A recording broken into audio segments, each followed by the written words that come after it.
rulers who want us to believe that the best way to manage the healthcare problems in our country is to give us something called universal health care, also known as socialized medicine. The idea is that the government will pay for health care for anyone who doesn't have it through their job and cannot afford to buy health insurance.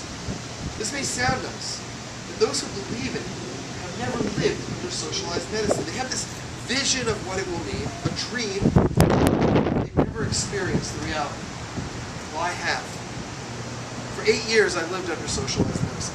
I was injured and treated under socialized medicine. When I was sick, I had to go to the doctor under socialized medicine. I had children born under socialized medicine, and I had family members die for lack of treatment under socialized medicine.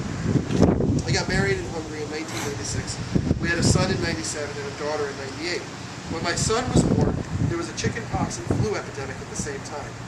My wife had to give birth by C-section, and I was not permitted into the operating room. After she came out, I found out what happened. Her epidural was not inserted correctly. She felt everything. Despite telling the doctor and the nurses repeatedly that she could feel the surgery, she was told that was impossible, and they kept going. And after she came out, she was given the European equivalent of Tylenol for the pain. My aunt was diagnosed with cancer. Because she was in her 70s, they told her there was nothing they could do and sent her home to die. No therapy was available for someone her age. No chemotherapy, no radiation. Maybe they were right. Maybe there was nothing that could have saved her. But the point is, they didn't even try. Why? Because under socialized medicine, health care is rational. I watched friends wait months to have tonsils taken out. I heard horror stories of people waiting for procedures, being denied treatments. I visited friends and relatives in European hospitals, not just in Hungary, but in Germany and Italy. They put you in a giant communal room with as many as a dozen beds or more. There's no privacy, no idea what the guy 3 beds down is in for. Who knows what you're picking up while you're in recovery for your original ailment. And forget about TV and telephones, they don't have them.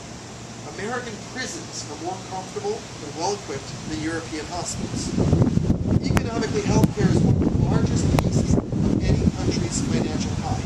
Here in the U.S., it constitutes fully 1/6 of our economy. Now think about that. On average, 1 out of every $6 spent goes to healthcare.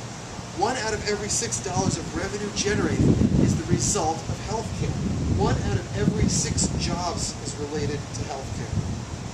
Taking over our healthcare system gives the federal government the ability to influence the lives of every man, woman, and child in America by controlling what treatment is received, what treatment is denied, which medicines are made available in abundance, which become scarce, which new avenues of medical research are funded, and which are shut down before they can be proven to be beneficial or not. Moreover, the federal government will have direct influence over the lives and jobs of 1 in every 6 Americans. Take a look around you. 1 out of every 6 people here today will likely have their jobs controlled by Washington, D.C. Now, what happens when government at any level controls the employment of so many people? Last year, during the so-called H1N1 flu epidemic, here in New York, our state health department ordered all healthcare workers to be vaccinated against the swine flu. This despite the fact that the current vaccine was untested. This despite the fact that the vaccine used during the last swine flu scare in the 70s caused more deaths than the flu itself did. And our healthcare workers revolted. They threatened to walk off the job, even to move to other states that might work. The state was forced to back down, and a victory for individual freedom was achieved.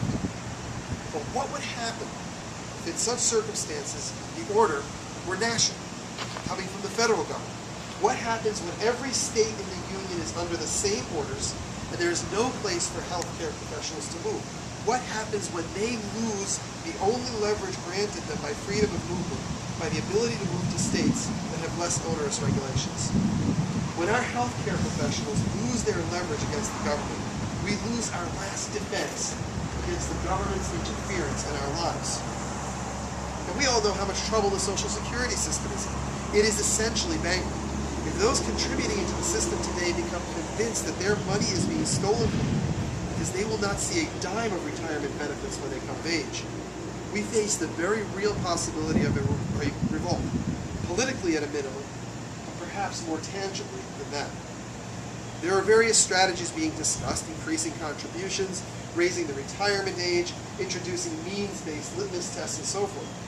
One thing which is not being discussed openly is to address one of the fundamental structural flaws in the Social Security system.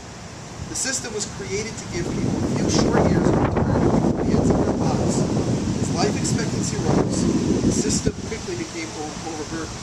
Now think about it. If the federal government were to be given the means to control lifespans through a death grip on our healthcare system, they could reduce the payment amounts to the average American significantly.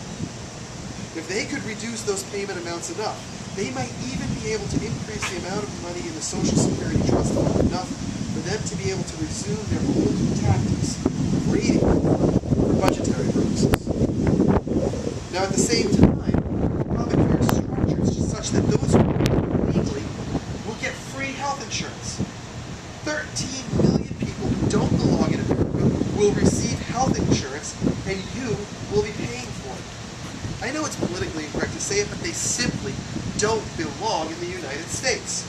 They came here through criminal means, and they're living off our taxpayers. We pay for their schools, their health care, welfare when they're out of work, food stamps, and more. We're told it's too expensive to send them back, but that falls way short of the truth.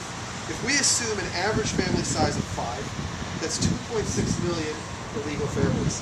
If we were to spend just $500 a month on average on their health care, never mind other expenditures, just their health care, we would be taking a national hit of over $15 billion per year. And $500 is a lowball estimate by far.